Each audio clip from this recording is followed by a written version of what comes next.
നമസ്കാരം. സോഡിയാക് മീഡിയയിലേക്ക് എല്ലാ പ്രേക്ഷകർക്കും സ്വാഗതം. ചതയം നക്ഷത്രക്കാരുടെ 2026 ഫെബ്രുവരി മാസത്തെ നക്ഷത്രഫലം എന്താണെന്നൊന്ന് പരിശോധിച്ച് നോക്കാം. ചതയം നക്ഷത്രം എന്ന് പറയുമ്പോൾ കുംഭക്കൂറാണ്.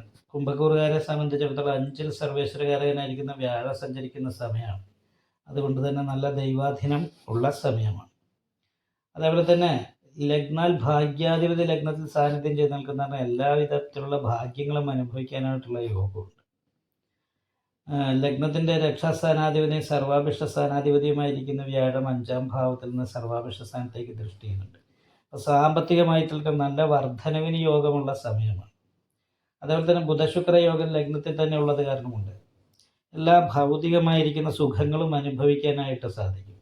തന്ത്രപരമായിട്ടുള്ള സംസാരം കൊണ്ട് അനുകൂലമായിരിക്കുന്ന ഗുണഫലങ്ങൾ ഉണ്ടാക്കാനായിട്ട് യോഗമുള്ള സമയമാണ്. എന്നാൽ 7-ാം ഭാവത്തിൽ കേതു നിൽക്കുന്നുണ്ട്. ദാമ്പത്യ സംബന്ധമായിട്ട് ചെറിയ പ്രീതി ഉണ്ടാവുകയോ, പ്രത്യേകിച്ച് ഒരു പ്രവർത്തിയ യോഗം കൂടി ഉള്ള സമയമാണല്ലോ, ചതുർഗ്രഹ യോഗമാണല്ലോ. അതുപോലെ തന്നെ അല്ലെ ഭാര്യയ്ക്ക് അല്ലെങ്കിൽ ഭർത്താവിന് എന്തെങ്കിലും ചില്ലറ രോഗാവസ്ഥ കാര്യങ്ങൾ ഉണ്ടാകാനാണ് സാധ്യതയുണ്ട്. നടുവേദന അടിവേറെ സംബന്ധമായിട്ടുള്ള രോഗങ്ങൾക്ക് യോഗമുള്ള സമയമാണ്. മാത്രമല്ല ലഗ്നത്തിലാണ് അഗ്നികാരകനായിരിക്കുന്ന സൂര്യൻ രാഹുവിനോട് യോഗം ചെയ്ത് നിൽക്കുന്നത്. സന്തോഷിച്ചിരിക്കുമ്പോൾ പെട്ടെന്ന് ടെൻഷൻ ഉണ്ടാകുക, അതുപോലെ ദേഷ്യം എടുത്തിയാട്ടം പോലെയുള്ള കാര്യങ്ങൾ ഉണ്ടാകുക, തലവേദന പോലെയുള്ള പ്രശ്നങ്ങൾ ഉണ്ടാകുക.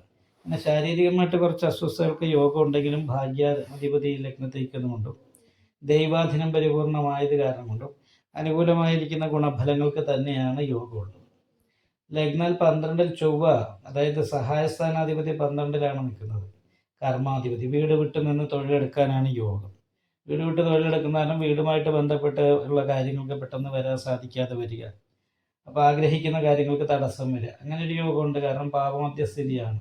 ലഗ്നത്തിൻ്റെ 2-ലെ ശനിയും 12-ലെ ചൊവ്വയാണ്. അപ്പോൾ അത് ചെലവ് വർദ്ധിപ്പിക്കുകയും വരുമാനത്തിൽ കുറവുണ്ടാക്കുകയും ചെയ്യുകയും കൂടി ചെയ്യും. അപ്പോൾ അങ്ങനെ ചെറിയൊരു പ്രശ്നം ദോഷമായിട്ടുണ്ടെങ്കിലും ദൈവാധീനം, ഭാഗ്യാധിപതി സാന്നിസ്ഥിതി മുതലായിട്ടുള്ള ഗുണങ്ങളൊക്കെ വളരെ അനുകൂലമാണ്. ഈ വരുന്ന 23-ാം തീയതി ചൊവ്വ ലഗ്നത്തിലേക്ക് മാറും. അപ്പോൾ അതിന് ശേഷം കുറച്ച് ദേഷ്യം എടുത്തിയായിട്ടൊക്കെ കൂടാനുള്ള സാധ്യതയുണ്ട്. ഇപ്പം ചൊവ്വ ഉച്ച ബലവാനായി നിൽക്കുന്നത് കാരണം കൊണ്ട് വലിയൊരു ദോഷമൊന്നും ഇപ്പം ചെയ്യില്ല. അതിന് ശേഷം ലഗ്നത്തിലേക്ക് മാറിയതിന് ശേഷം മാത്രമാണ് ദോഷം ചെയ്യുക. അപ്പം 2 അഗ്നികാരക ഗ്രഹങ്ങൾ ലഗ്നത്തിൽ നിൽക്കുന്നുണ്ട്. ശാരീരികമായിട്ടുള്ള രോഗാവസ്ഥ, എടുത്തിയായിട്ട് ആവശ്യമില്ലാതെ ചിന്തിക്കാതെയുള്ള സംസാരം കൊണ്ടുള്ള പ്രശ്നങ്ങൾ, സാമ്പത്തിക ഞെരുക്കം, ഇങ്ങനെയുള്ള പ്രതിസന്ധിക്ക് യോഗമുണ്ട്. പിന്നെ എന്താ വെച്ചാൽ ലഗ്നാധിപതി നിൽക്കുന്നത് ലഗ്നത്തിൻ്റെ രക്ഷാസ്ഥാനത്താണ്. അപ്പം അതുകൊണ്ട് സ്വയം മുന്നിട്ടിറങ്ങി ചെയ്യുന്ന കാര്യങ്ങളിലൊക്കെ വിജയിക്കാനായിട്ട് യോഗമുണ്ടാകുമെന്ന് പറയുന്നൊരു പ്രത്യേക ഗുണം കൂടിയുണ്ട്.